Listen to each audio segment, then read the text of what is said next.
Puluhan hektar lahan sawah di Gampung Sawang Indah, Kecamatan Labuan Aji Timur, Kabupaten Aceh Selatan mengalami kekeringan imbas musim kemarau.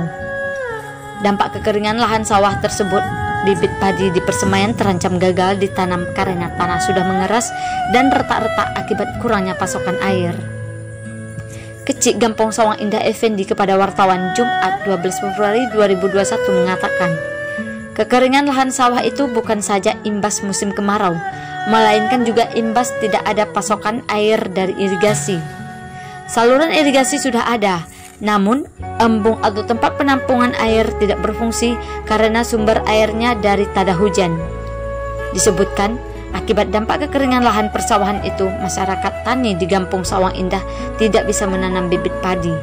Ia berharap kedepannya ini ada perhatian dari pemerintah Kabupaten Aceh Selatan atau instansi terkait untuk mendapatkan penanganan tentang keadaan lahan persawahan masyarakat.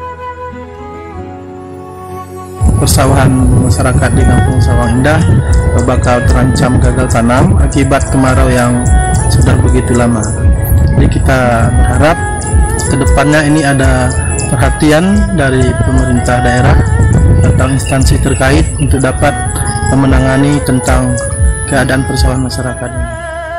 Beberapa tahun kemarin kita sudah minta untuk penyediaan embung penampungan air, namun embung itu juga tidak berfungsi apabila tidak ada hujan. Jadi sawah di Sawang Indah ini khusus sawah pada hujan.